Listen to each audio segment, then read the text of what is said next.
Doctor ഇപ്പൊ കാലിലെ തരിപ്പ് കൊണ്ട് ബുദ്ധിമുട്ടാകുന്ന ഒരുപാട് ആളുകളുണ്ട്. ഇപ്പൊ കോമൺ ആയിട്ട് കണ്ടുവരുന്ന ഒരു സാധനമാണ് ഇപ്പൊ ഷുഗർ ഉള്ളവര്, അല്ലെങ്കിൽ വെരിക്കോസിന്റെ പ്രശ്നമുള്ളവര്, അല്ലെങ്കിൽ ഇമ്മ്യൂണിറ്റിയുടെ പ്രശ്നമുള്ളവര്, ഇവർക്കൊക്കെയാണ് പൊതുവിൽ ഇത് കൂടുതലായിട്ട് കണ്ടുവരാറുള്ളത്. ഇതൊന്നും ഇല്ലാതെ, ഇപ്പൊ ഷുഗർ ഇല്ലാതെ, വെരിക്കോസിന്റെ പ്രശ്നങ്ങളൊന്നും ഇല്ലാതെ തന്നെ ആളുകൾ ഇതുകൊണ്ട് ബുദ്ധിമുട്ടാകുന്നുണ്ട്. എന്താണ് ഇതിന്റെ ഒരു കാരണം? അല്ലെങ്കിൽ അവർക്ക് തന്നെ അത് എങ്ങനെ സ്വന്തമായിട്ട് വീട്ടിൽ തന്നെ മാനേജ് ചെയ്യാൻ പറ്റും? എന്തൊക്കെയാണ് ഇതിന്റെ കാരണങ്ങൾ എന്നൊന്ന് പറയാൻ പറ്റുമോ? ഓക്കെ. ഈ നിലവിൽ നമ്മുടെ ക്ലിനിക്കിൽ വരുന്ന ഒരു പ്രധാനമായിട്ടുള്ള പ്രശ്നമാണ്, ഒരു കംപ്ലയിൻ്റ് ആണ് ഈ പറഞ്ഞിട്ടുള്ള കാലിലുണ്ടാകുന്ന തരിപ്പ് എന്ന് പറയുന്നത്. ചില ആളുകൾക്ക് നടന്നു കഴിഞ്ഞാൽ തരിപ്പുണ്ടാകും, ചില ആളുകൾക്ക് ഫുൾ ടൈം തരിപ്പുണ്ടായിരിക്കും, ചില ആളുകൾക്ക് രാവിലെ എഴുന്നേൽക്കുന്ന സമയത്ത് എന്ത് ചെയ്യും, ഈ കാല് നിലത്ത് വെക്കാൻ പ്രയാസം ഉണ്ടായിരിക്കും, നല്ല തരിപ്പുണ്ടാകും, ചിലപ്പോൾ ചെരുപ്പിടാൻ പ്രയാസം ഉണ്ടായിരിക്കും. അതേസമയം എന്തെങ്കിലും ചൂട് പിടിക്കുകയാണെന്നുണ്ടെങ്കിൽ, അല്ലെങ്കിൽ കുറച്ച് ഒന്ന് നടക്കുകയാണെന്നുണ്ടെങ്കിൽ, അല്ലെങ്കിൽ വീട്ടിനുള്ളിൽ തന്നെ ചെരുപ്പ് ഇട്ടാൽ തന്നെ എന്ത് ചെയ്യും, തരിപ്പ് അല്ലെങ്കിൽ ആ ഒരു ചുട്ടുപൊള്ളുന്ന രൂപത്തിലൊക്കെയാണ് പല ആളുകൾക്കും ഉണ്ടാകാറുള്ളത് എന്നുള്ളതാണ്. അപ്പോൾ ഇന്ന് നമ്മളോട് ചോദ്യം ചോദിച്ചതുപോലെ ഈ തരിപ്പ് വരാനുള്ള കാരണങ്ങൾ എന്തൊക്കെയാണ്, എന്തൊക്കെ ഘട്ടങ്ങളിലാണ്, ഏതൊക്കെ അസുഖങ്ങളിലാണ് ഈ തരിപ്പ് വരുന്നത്, നമുക്ക് എങ്ങനെയാണ് ഈ ഒരു അസുഖത്തെ മാനേജ് ചെയ്യുക, അല്ലെങ്കിൽ ഏത് അസുഖത്താലാണ് എനിക്ക് ഒരു പ്രശ്നം തരിപ്പ് വന്നത്, വെരിക്കോസ് കാരണമാണോ, അല്ല ഷുഗർ കാരണമാണോ, അതല്ല വൈറ്റമിൻ ഡെഫിഷ്യൻസി കാരണമായിട്ടാണോ, ഇനി അതല്ല നെർവ് റിലേറ്റഡ് ആയിട്ടുള്ള അസുഖങ്ങളുണ്ട് അത് കാരണമായിട്ടാണോ, അല്ലെങ്കിൽ സർക്കുലേറ്ററി റിലേറ്റഡ് ആയിട്ട് അസുഖങ്ങളുണ്ട് അത് കാരണമായിട്ടാണോ. അപ്പോൾ എന്ത് കാരണം കൊണ്ടാണ് എനിക്ക് തരിപ്പ് വന്നിട്ടുള്ളത് എന്നുള്ളത് നമ്മൾ നിർബന്ധമായിട്ട് മനസ്സിലാക്കണം. എങ്കിൽ മാത്രമാണ് നമുക്കതിന് കൃത്യമായിട്ട് ഒരു ട്രീറ്റ്മെൻറ്റ് തന്നെ ഫോളോ ചെയ്യാൻ കഴിയുള്ളൂ.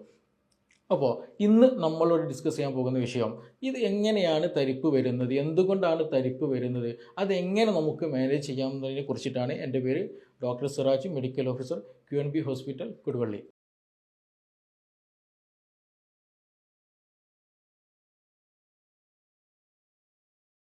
ഈ തരിപ്പിൻ്റെ വിഷയത്തിൽ കോമൺ ആയിട്ട് കാണുന്ന ഒരു സംഗതിയാണ് പെരിഫറൽ ന്യൂറോപ്പതി എന്ന് പറയുന്നത്. അതായത് പെരിഫറൽ ആയിട്ടുള്ള നെർവ്സിന് എന്ത് ചെയ്യും, ചെറിയ രൂപത്തിലുള്ള തരിപ്പുകൾ വരിക, അല്ലെങ്കിൽ അതുമായി ബന്ധപ്പെട്ട അസുഖങ്ങൾക്ക് കോമൺ ആയിട്ട് പറയുന്ന ഒരു പേരാണ് പെരിഫറൽ ന്യൂറോപ്പതി എന്ന് പറയുന്നത്. അപ്പോൾ ഇതിൽ ഒരുപാട് കാരണങ്ങളുണ്ട്. ചില ആളുകൾക്ക് ഷുഗർ കാരണമായിട്ട് പെരിഫറൽ ന്യൂറോപ്പതി ഉണ്ടാകാറുണ്ട്. അതേപോലെ vitamin deficiency, especially vitamin B12 കേസൊക്കെ ആണെന്നുണ്ടെങ്കിൽ ഈ പറഞ്ഞതുപോലെ തരിപ്പുകൾ ഉണ്ടാകാറുണ്ട്.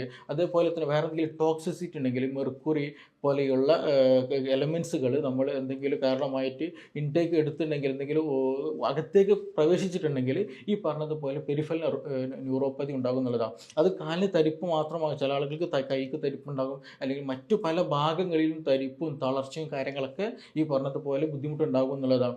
കോമൺ ആയിട്ട് ഇത് പറയുന്ന വിഷയത്തിൽ ഒന്ന് ഡയബറ്റിക് ആണ്. അപ്പോൾ ഷുഗർ കൂടിക്കഴിഞ്ഞാൽ എന്ത് ചെയ്യും, നമ്മുടെ നെർവ് എൻഡിങ്സുകൾ, ഈ തരിപ്പ് ഉണ്ടാകുന്ന നെർവ്സ് ഉണ്ടല്ലോ, അതിന് എൻഡിങ്സിന് ചെറിയ രൂപത്തിൽ ഇൻഫ്ലമേഷൻ വരികയും അവിടെ അബ്നോർമൽ സിഗ്നലുകൾ പ്രൊഡ്യൂസ് ചെയ്യുന്നുള്ളതാണ്. അപ്പോൾ അങ്ങനെ അബ്നോർമലായിട്ട് അൺവാണ്ടഡ് ആയിട്ടും ഉള്ള ഈ ഒരു സിഗ്നൽ വരുമ്പോഴാണ് ആക്ച്വലി ഈ തരിപ്പും കടച്ചിൽ, വേദന, അതേപോലെ കോച്ചിപ്പിടുത്തൊക്കെ കൂടുതൽ ഫീൽ ചെയ്യുന്നത് എന്നുള്ളതാണ്. അപ്പോൾ ഈ ചില ആളുകൾക്ക് പറഞ്ഞതുപോലെ പിന്ന് കൊണ്ട് കാല് കുത്തുന്ന തരത്തിലാണ് പെയിനാണ്. നമ്മളൊരു പിന്ന് എന്ത് ചെയ്യും, നമ്മളിങ്ങനെ കാലെങ്ങനെയാണ് കുത്തിയാൽ ആ ഒരു സെൻസേഷനാണ് കൂടുതൽ ആളുകൾക്ക് ഉണ്ടാകുക. ചില ആളുകൾക്ക് എന്ത് ചെയ്യുക, നല്ല ചുട്ട് പൊള്ളുന്ന തരത്തിലുള്ള സെൻസേഷൻ ഉണ്ടായിരിക്കും എന്നുള്ളതാണ്.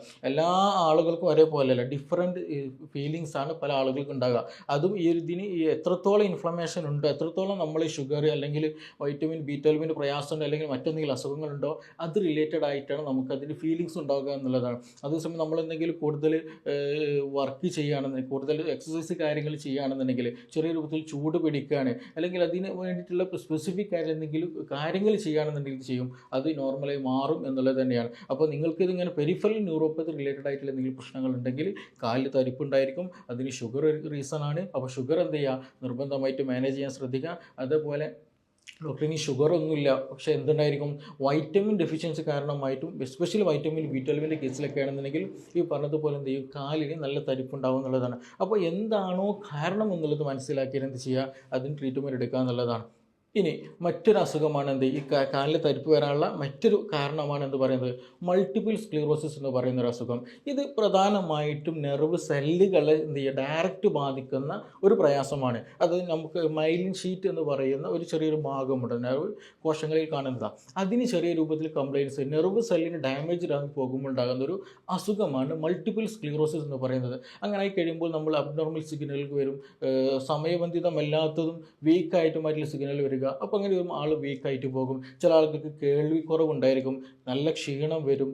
ഏത് ഭാഗത്തുള്ള കോശങ്ങൾക്കാണ് ഡാമേജ്ഡ് ആയിട്ട് ആ ഭാഗത്തേക്ക് ഏതൊക്കെ സിഗ്നൽ പോകുന്നുണ്ടോ അതിനൊക്കെ എന്ത് ചെയ്യും നമ്മൾ ബാധിക്കും എന്നുള്ളതാണ്. ചില ആൾക്ക് നടക്കാൻ പ്രയാസം ഉണ്ടായിരിക്കും, ചില ആൾക്ക് നല്ല വീക്ക്നെസ് ഉണ്ടായിരിക്കും, അതേപോലെ ചില ആൾക്ക് മെമ്മറി ലോസ് ഉണ്ടായിരിക്കും. അങ്ങനെ പല അസുഖങ്ങൾക്കും ഇതെന്ത് ചെയ്യും, ഇത് കാരണമാകും എന്നുള്ളതാണ്. അപ്പോൾ സ്പെസിഫിക് ആയിട്ട് മൈലിൻ ഷീറ്റിന് എന്തെങ്കിലും കംപ്ലയിൻറ്റ് ഉണ്ടെങ്കിൽ, അല്ലെങ്കിൽ നെർവ് റിലേറ്റഡ് ആയിട്ട് നെർവ് കോശങ്ങൾക്ക് ഡയറക്റ്റ് കംപ്ലയിൻറ്റ്സ് ബാധിച്ചിട്ടുണ്ടെങ്കിൽ ഈ പറഞ്ഞതുപോലെ തരിപ്പും കടച്ചിലും വേദനയും ക്ഷീണവും, അതേപോലെ മെമ്മറി ലോസ് ഉണ്ടാവുക, അതേപോലെ തന്നെ കേൾവിക്കുറവ് ഉണ്ടാവുക, കാഴ്ചക്കുറവ് ഉണ്ടാവുക, അതേപോലെ ഒരു ഒരു എന്താ പറയുക, ഒരു കോർഡിനേഷൻ കറക്റ്റ് കിട്ടാത്തൊരവസ്ഥ വരിക, അങ്ങനെയുള്ള പല ബുദ്ധിമുട്ടുണ്ടാകും. നമ്മൾ നേരത്തെ പറഞ്ഞത് എന്താണ്, നെർവിന് ഉണ്ടാകുന്ന ചെറിയൊരു ഇൻഫ്ലമേഷൻ അല്ലെങ്കിൽ അതിനുണ്ടാകുന്ന കണ്ടീഷൻ മാത്രമാണ്. പക്ഷേ ഇവിടെ അങ്ങനെയല്ല, നെർവിന് ഡയറക്റ്റ് ആയിട്ട് എന്ത് ചെയ്തിട്ടുണ്ട്, അസുഖം ബാധിച്ചിട്ടുണ്ടെന്നാണ്. അപ്പോൾ മൾട്ടിപ്പിൾ സ്ക്ലീറോസിസ് ബാധിച്ച ആളുകൾക്കും ഈ പറഞ്ഞതുപോലെ തരിപ്പുണ്ടാകും എന്നുള്ളതാണ്. അപ്പോൾ നമ്മളൊരു തരിപ്പ് എന്നുള്ളത് കൊണ്ട് ഒരിക്കലും എന്ത് ചെയ്ത് അത് മാറ്റി വെക്കരുത്. ഷുഗർ ആണ് അല്ലെങ്കിൽ ഇതാണ് ആയിരിക്കും എന്നുള്ള രീതിയിൽ മാറ്റി വെക്കരുത്. ഇതിന് പിന്നിൽ ഒരുപാട് റീസൺസുകൾ ഉണ്ട് എന്നുള്ളതാണ്.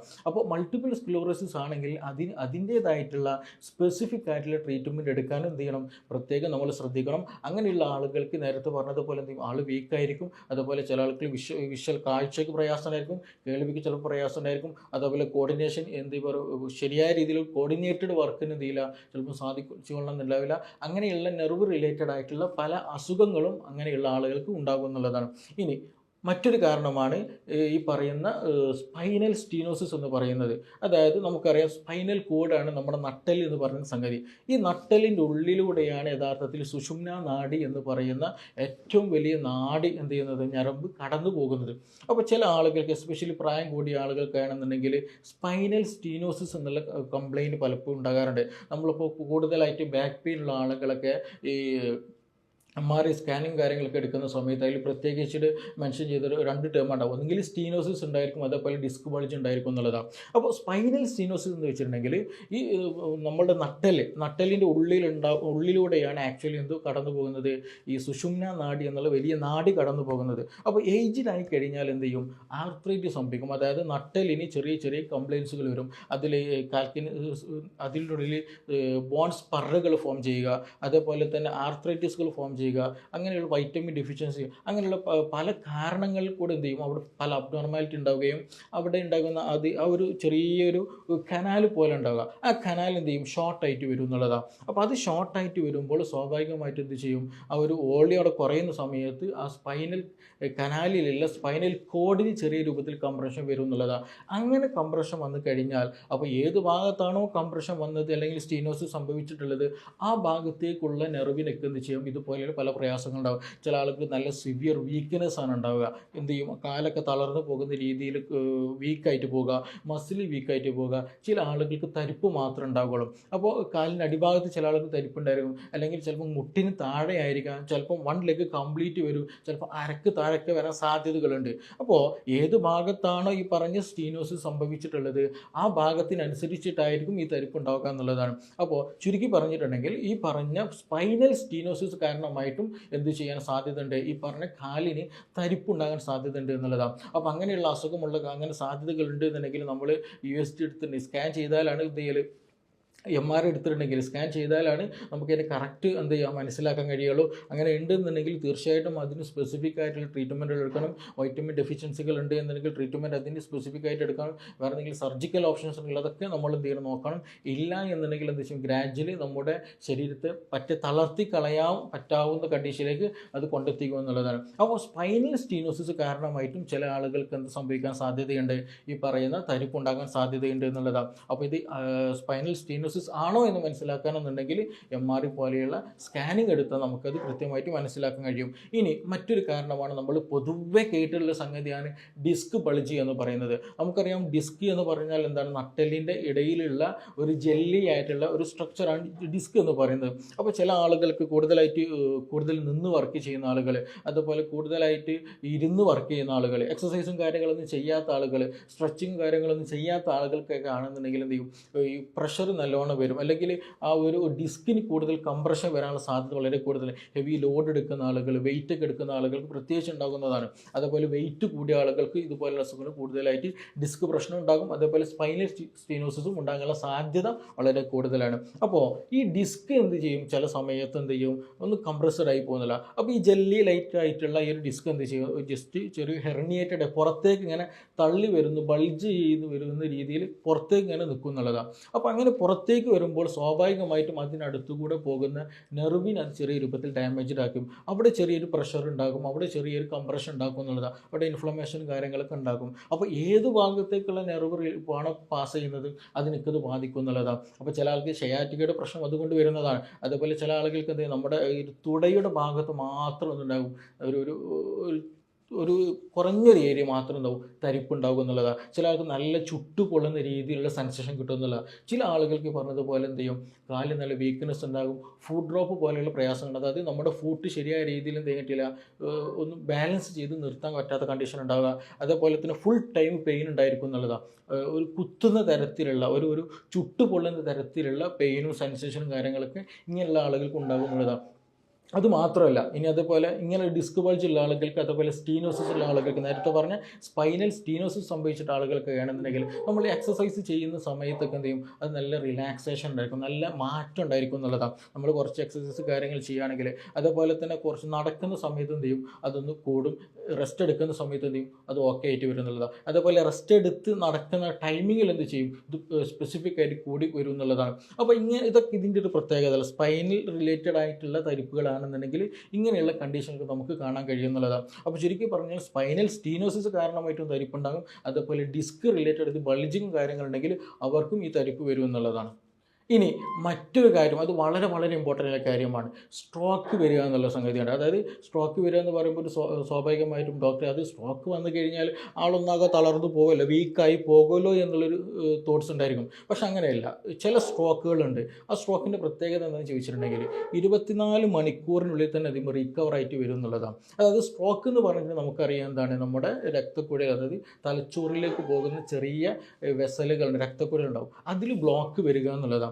അപ്പോൾ അങ്ങനെ ബ്ലോക്ക് വന്നാൽ എന്ത് ചെയ്യും, ആ ഭാഗത്തുണ്ടാകുന്ന കോശങ്ങൾ, ഈ നെർവ് കോശങ്ങളൊക്കെ ഡാമേജ്ഡ് ആയിട്ട് പോയിട്ട് അവിടുത്തെ ഫംഗ്ഷനൊക്കെ നഷ്ടപ്പെട്ടു പോകുക. ചില ആൾക്ക് കാഴ്ച നഷ്ടപ്പെട്ടു പോകും, ചില ആൾക്ക് നടക്കാനുള്ള കപ്പാസിറ്റി നഷ്ടപ്പെട്ടു പോകും, ചില ആൾക്ക് കംപ്ലീറ്റ് തളർന്നു പോകുന്ന അവസ്ഥകളുണ്ടാകും. അപ്പോൾ ഏത് ഭാഗത്തേക്കുള്ള സർക്കുലേഷൻ ആണോ ഡാമേജ്ഡ് ആയിട്ടുള്ളത് അതെന്ത് ചെയ്യും, ആ ഭാഗത്തേക്കുള്ള ഫംഗ്ഷനുകളൊക്കെ എന്ത് ചെയ്യും, ഡാമേജ്ഡ് ആയിട്ട് പോകുന്നുള്ളതാണ്. പക്ഷേ ചില കണ്ടീഷനുകൾ എന്ത് സംഭവിക്കും, ഈ ഒരു ഭാഗത്തേക്കുള്ള സർക്കുലേഷൻ ഡാമേജ്ഡ് ആയിട്ട് പോയി കഴിഞ്ഞാൽ 24 മണിക്കൂറിനുള്ളിൽ തന്നെ എന്ത് ചെയ്യും, അത് റിക്കവർ ആയിട്ട് പോകുന്നുള്ളതാണ്. അതായത് ഒരു കോശത്തിൽ ഒരു ഭാഗത്തേക്കുള്ള സർക്കുലേഷൻ ബ്ലോക്ക് ആയിട്ട് പോയി, രക്തം കട്ട പിടിച്ചു പോയി. പക്ഷേ 24 മണിക്കൂറിൽ ഒരു 4 മണിക്കൂർ കഴിഞ്ഞപ്പോൾ, അല്ലെങ്കിൽ ഒരു 5 മണിക്കൂർ കഴിഞ്ഞപ്പോൾ എന്ത് ചെയ്തു, അത് ഓക്കെ, അല്ലെങ്കിൽ ആ ബ്ലോക്ക് എന്ത് ചെയ്യും, ഡിസോൾവ് ചെയ്തിട്ട് മെഡിസിൻ കഴിച്ച് ഡിസോൾവ് ചെയ്ത് നോർമലായിട്ട് പോയി എന്നുള്ളതാണ്. അതിന് പറയുന്ന പേരാണ് TIA എന്ന് പറയുന്നത്. അപ്പോൾ അങ്ങനെയുള്ള കണ്ടീഷനിൽ എന്താണ്, ആ ഒരു സമയം, ആ ബ്ലോക്ക് വന്ന സമയം മാത്രം എന്ത് ചെയ്യും, ചിലപ്പോൾ നമുക്ക് വീക്ക്നെസ് പെട്ടെന്ന് വരും, പെട്ടെന്ന് തളർച്ച സംഭവിക്കും. ചില ആളുകൾക്ക് തരിപ്പ് നല്ലോണം വരും, ചില ആൾക്ക് ചിലപ്പോൾ ഒരു ഭാഗം നന്നായി കുഴഞ്ഞു പോയ കണ്ടീഷൻ ഉണ്ടായിരിക്കും, ചിലപ്പോൾ നമുക്ക് സംസാരിക്കാൻ കഴിയില്ല, ശരി ഒന്നൊക്കെ വിയർത്ത് പോകുന്ന കണ്ടീഷൻ. അങ്ങനെയുള്ള പല സ്ട്രോക്ക് റിലേറ്റഡ് ആയിട്ടുള്ള പല സിംറ്റംസുകൾ ഉണ്ടായിരിക്കും ചെയ്യും. പക്ഷേ പെട്ടെന്ന് അത് റിക്കവർ വരും ചെയ്യുന്നുള്ളതാണ്. അപ്പോൾ നമ്മൾ ഉറങ്ങുന്ന സമയത്ത്, അല്ലെങ്കിൽ പെട്ടെന്ന് എന്തെങ്കിലും ജോലി ചെയ്യുന്നതിൻ്റെ ഇടയിലൊക്കെ ചിലപ്പോൾ എന്ത് ചെയ്യും, പെട്ടെന്ന് തളർച്ച വരിക, കാല് മരവിപ്പ് പോലെ തോന്നുക, ക്ഷീണം വരിക, അല്ലെങ്കിൽ തലയ്ക്കത് പെരുപ്പ് പോലെ നല്ല തലവേദന ഫീൽ ചെയ്യുക, ഇങ്ങനെയുള്ള ബുദ്ധിമുട്ടുകൾ വരികയും ചെയ്യും. പക്ഷേ എന്ത് ചെയ്യും, കുറച്ച് കഴിയുമ്പോൾ അത് നോർമൽ ആവുകയും ചെയ്യും എന്നുള്ളതാണ് ഇതിൻ്റെ പ്രത്യേകത. അപ്പോൾ സ്വാഭാവികമായിട്ട് നമ്മൾ എന്ത് ചിന്തിക്കും, ഷുഗർ കുറഞ്ഞതാണോ, അല്ലെങ്കിൽ എന്തെങ്കിലും തലചുറ്റൽ പ്രശ്നമാണ്, ഇത് BP എന്നീ പ്രശ്നമായിരിക്കും.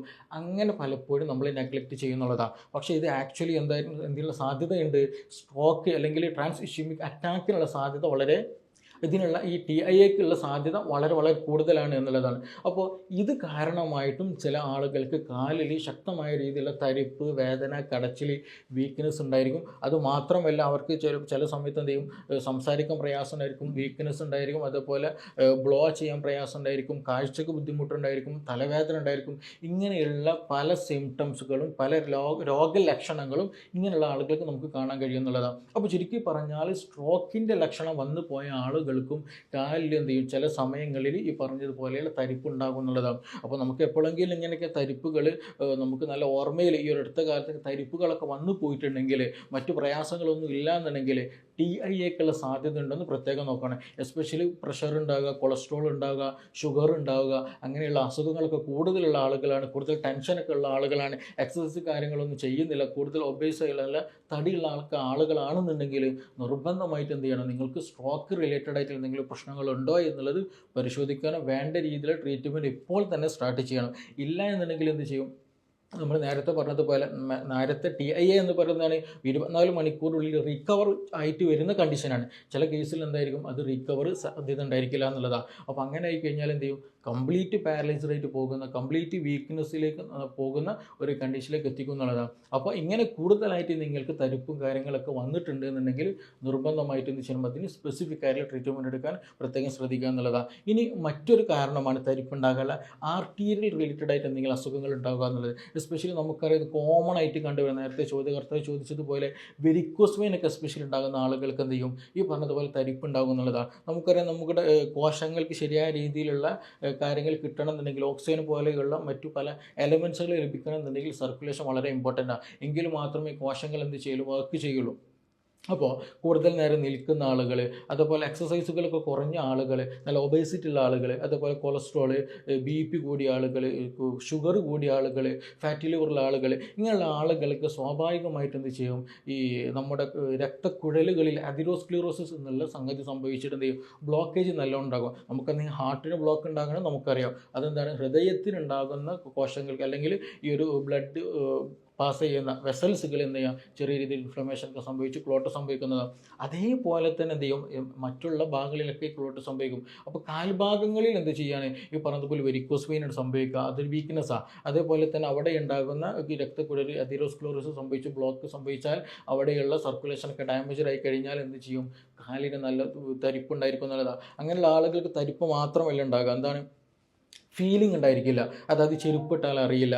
അതേപോലെ തന്നെ പെട്ടെന്ന് എന്ത് ചെയ്യും, നീര് പെട്ടെന്ന് കാല് വരും എന്നുള്ളതാണ്. കാലൊക്കെ തൂക്കിയിട്ടാൽ എന്ത് ചെയ്യും, നീര് വന്നു വരിക, അതുപോലെ ഇച്ചിങ് വരിക, ചൊറിഞ്ഞു പൊട്ടുക, മുറി ഉണ്ടാവുക. ഈ മുറിവ് ഉണ്ടായാൽ തന്നെ എന്ത് ചെയ്യും, ഉണങ്ങില്ല എന്നുള്ളതാണ്. കാരണം എന്താണ്, ഫ്രഷ് ബ്ലഡ് അവിടേക്ക് വരുന്നില്ല എന്നുള്ളതാണ്. അപ്പോൾ അങ്ങനെയുള്ള ആളുകൾക്കും ഈ പറഞ്ഞതുപോലെ തരിപ്പ് ഉണ്ടാകും എന്നുള്ളതാണ്. അപ്പോൾ നിങ്ങൾക്ക് വെരിക്കോസ് വെയിൻ ഉണ്ട്, തരിപ്പ് ഉണ്ട് എന്നുണ്ടെങ്കിൽ ആദ്യം ശ്രദ്ധിക്കേണ്ടത് എന്താണ്, ഇതൊരു ലക്ഷണമാണ്. കാരണം അത് ഭാവിയിൽ എന്ത് ചെയ്യും, സെൻസേഷൻ കുറയാനും ഈ പറഞ്ഞതുപോലെ മുറിവുണ്ടാകാനും, മുറിവ് പിന്നീട് ഉണങ്ങാൻ പറ്റാത്ത കണ്ടീഷനിലൊക്കെ ആകാനുള്ള സാധ്യത വളരെ കൂടുതലാണെന്നുള്ളതാണ്. അപ്പോൾ അതിന് സ്പെസിഫിക് ആയിട്ടുള്ള കാഫ് മസിൽസിന് വേണ്ടിയുള്ള എക്സസൈസുകൾ ചെയ്യണം. അതുപോലെ ബോഡി വെയിറ്റ് കൂടുതലാണെങ്കിൽ അത് കുറക്കാനുള്ള സംവിധാനങ്ങൾ കാണാനാണ്. അതുപോലെ പെട്ടെന്ന് ഹീലിങ്ങിന് ആക്ട് ചെയ്യുന്ന മറ്റു പല വൈറ്റമിൻ D പോലെയുള്ളതൊക്കെ എന്ത് ചെയ്യുക, നമ്മൾ കൂടുതൽ ഇൻടേക്ക് എടുക്കാനൊക്കെ എന്ത് ചെയ്യുക, പ്രത്യേകം ശ്രദ്ധിക്കുക. ഡോക്ടറെ കണ്ടിട്ട് ഇൻടേക്ക് എടുക്കാൻ ശ്രദ്ധിക്കുക. അതുപോലെ അതിന് വേണ്ടിയിട്ടുള്ള സ്പെസിഫിക് ആയിട്ടുള്ള ട്രീറ്റ്മെൻറ്റ് നമുക്ക് എടുക്കാൻ പ്രത്യേകം ശ്രദ്ധിക്കണം എന്നുള്ളതാണ്. ഇനി ഇത് മറ്റൊരു കാരണമാണ്. അപ്പോൾ ഇത് ബ്ലഡ് വെസൽസ് റിലേറ്റഡ് ആയിട്ട് അല്ലെങ്കിൽ സർക്കുലേറ്റർ റിലേറ്റഡ് ആയിട്ട് വരുന്നുണ്ട്, നെർവ് റിലേറ്റഡ് ആയിട്ടും കാര്യങ്ങൾ എന്ത് ചെയ്യുന്നു, ബാധിക്കുന്നുണ്ട്.